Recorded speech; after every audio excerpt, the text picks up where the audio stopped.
Hello and welcome to the Snow Horse Marketing Podcast.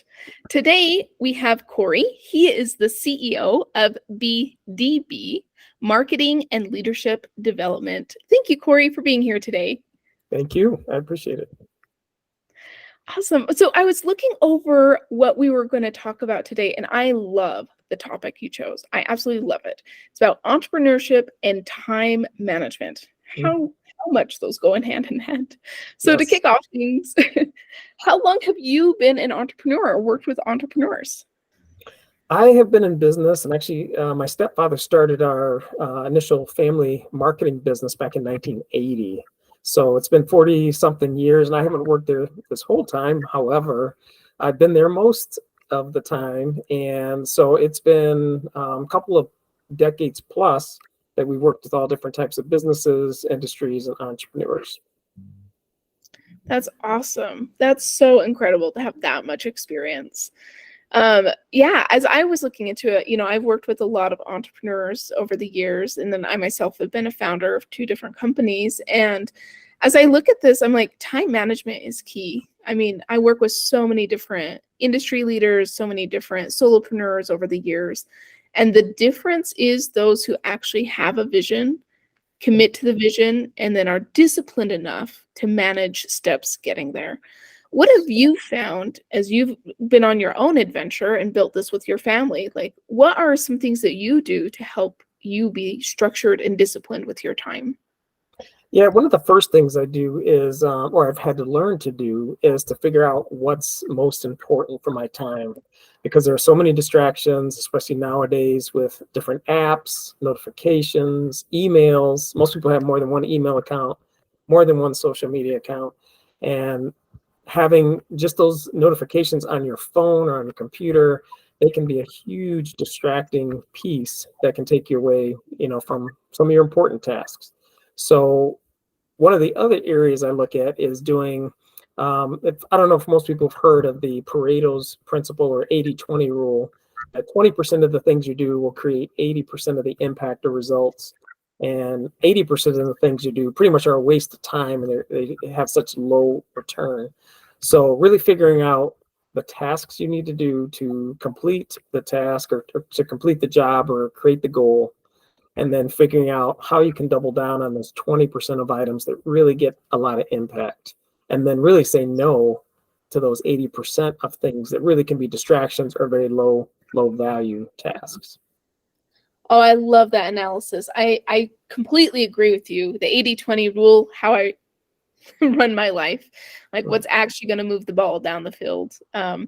And the thing that I really love that you mentioned is, the distractions on our phones, like this stuff, it drives me nuts. It got to the point earlier this summer, I have an iPhone, so I went into focus mode, and I love that they have these features now. So you can turn off, only certain people can call you while you're in focus mode, only certain notifications come through. So I've made it especially this summer, as I work fully remote from home, and my son's here and all those things, like there's a lot of distraction already going on. And so I was able to schedule it so that only work stuff came through on my notifications during my work hours. And it made such a positive impact. And that's just like a simple phone trick. Are there any softwares or tools that you like to use that have helped you to build your success? Yeah, one of the things I like to use is Google Calendar. That's one of the most basic ones. That's a digital one, even though people can use written calendars, but just the flexibility of if something changes in your calendar, you can easily change it and edit it. And of course, with any type of digital app, there's always some type of automation put inside there that's going to help you out, and some reminders that can happen too. If you're like me and you get either overwhelmed or a lot of different tasks are going on, things are moving quickly, and just to have those reminders set, whether it's a day ahead of time or 5 hours ahead of time, and it'll shoot up. I'm like, okay, great, I need to prepare for this task or whatever you need to do. So using Google Calendar is a big one for me, along with some project management software can also help too. And one that we've used is Asana. So depending on how extensive or how detailed your projects are, or if you need to collaborate with somebody else, you can easily put details in there. And some other software too I've used is kind of habit tracker software. So when I'm thinking about my health, or when it comes to business or doing any sales or things that maybe you need to make sure you prioritize those tasks, then I have reminder apps on that and something that can track what I've done. So it's not just, ooh, I felt pretty good about this week, about exercising, for instance, or making those sales calls. And then I look back and come to find out I've only made half or a quarter of the ones I've done. So it really helps you to keep on target if you're using these apps properly. And like I was saying earlier, one of the things that can actually sidetrack you is if you have all these notifications turned on all the time. So one suggestion I would have is, if you're working, like there's a book called Deep Work by Cal Newport, talks about if you take a period of time, depending on what type of time management task or principle you're using, if you take like 25 minutes out of your hour and just only have deep work, only work on that project. Shut down your phone, turn off the notifications. If you have an office or can be disturbed somehow, see if you can close those off, or communicate if you have a team to say, hey, these are my hours that I'm just doing some deep work. And they found that when you do that, your efficiency goes up, your productivity, your insights, all different types of things highly increase when you have that deep work.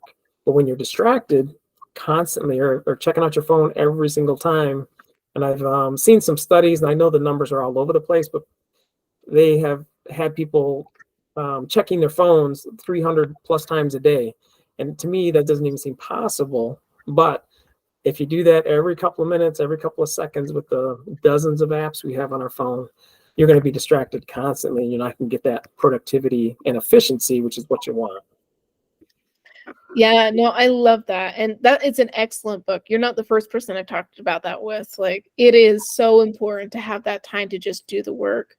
I know for myself, like, there's time I block out in my calendar. I'm a huge fan of time blocking in my calendar, and we also use Google Calendar. Love it. I don't know about you, but the new update that came out in July, it was like Christmas in July for me. My team was making fun of me because I was like literally giddy.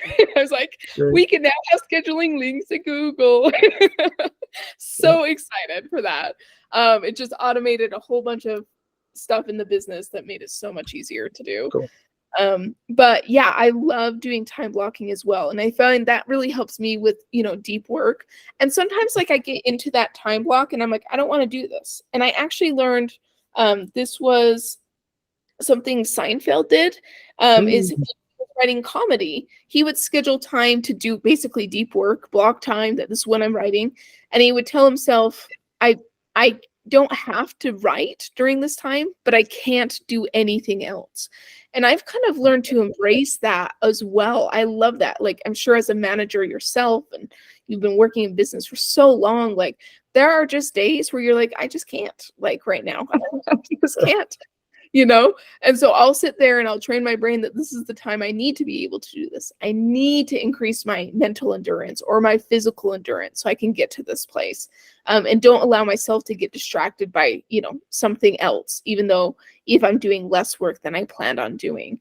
And having that discipline with the calendar has really helped me so much. I don't know about you, but I found the more disciplined, the more organized I get. And I love how you brought up like your health and things. Like, I've worked with coaches, I've done things like that, but I found as soon as the coaches went away, so did those good habits. And so I love you bringing that up. So, and I know you talked about project management. What do you like to use project management for with your team? Yeah, it really depends. But mostly, if it's a marketing project or a coaching project, whatever it is, having some of those details in place and checklists, and making sure those necessary items are checked off or in place, and we're all communicating on that. Because many times it's those little things that are usually pretty important, but you can drop the ball somewhere, and then all of a sudden you get further down the road and it creates a bigger problem, or you have to redo something because a quality check was missed or something. So that's, I think, pretty much how we would use project management tools and different things like that. It's a great, efficient thing to have. Yeah. No, I don't know about you, but working in the marketing world, we work with a lot of contractors or freelancers. And one thing that we have done that has just been phenomenal is we do Friday weekly Google form checks for those contractors where they actually go in and it's very detailed. Here are all the things you had to do to get paid on this project. Here's every check mark. Did you save the file? Did you upload it? Like, it's every single step of what to do. Some of it's like pretty detailed, but we have found when we have done that, it has helped so much to build clarity of this is what's my responsibility is. Also, because we're remote, like, it also helps with the accountability of like, hey, this is what I need to do to be able to get paid, especially with our contractors, right? And I found doing those weekly just Google Forms, we're not even doing a project management system for those ones. We have found that to be a really good way to process the information and make sure that they're doing it. Even there's other stuff they got to fill out other places, and we're like, add the URL to what you did, add a screenshot of this report, right? So it's all compilating all those things that they did and putting it into a nice, clean report. And that has increased productivity so much. We've gone from when we have contractors training them on our system, it used to take us 6 weeks to 2 months to get someone fully trained, and we're down to 2 weeks because of these systems, which I am very grateful for. That's fantastic. And one of the things I was going to say too, with these, with these forms and these checks that you have, I am a private pilot and got my license a long time ago. But with that, the FAA pretty much wants you to use a checklist when you're getting checked out to get your license. So you have to have this checklist before you start the engine, a checklist after you start the engine, before you take off checklist, during cruise, during descent. I mean, all different types of checklists.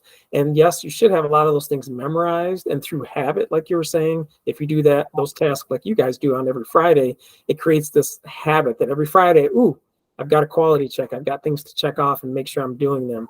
And one thing I found is just with these checklists is that if you really focus on using them on a regular basis, if that's one of the first things you may go to, in my opinion, then you're going to have that framework for the most important things you need to accomplish for that task. Like I said, if you miss one, that can cause havoc down the road. But if you stick to that rather than, oh, I'm just going to wing it today, I'm going to do it off memory, and just keep that as a reference point, you're going to be way better off. And I found that even when I'm flying, like I said, as a private pilot, non-commercial, but when I'm doing that and I don't use my checklist, I find that I usually miss 1 or 2 items. Luckily, it's not devastating, but you always miss 1 or 2 items. And the cool part about that, which is the same project management, is after the project is done, to go back and review. The same thing we do in a flight.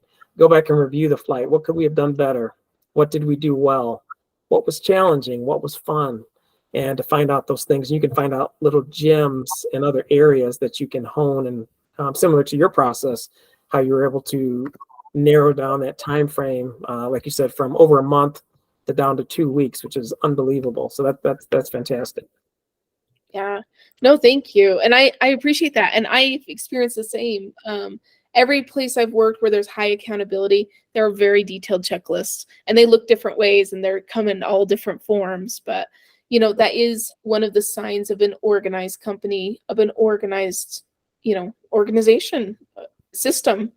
And it does make a huge, huge difference. And I know you and I could probably have a whole conversation about managing teams and accountability, and doing check-ins with them. And maybe we'll do that at another time. But I just so grateful to you for joining me today on our podcast. And yeah, look forward to meeting with you again. Thank you. And I certainly appreciate it.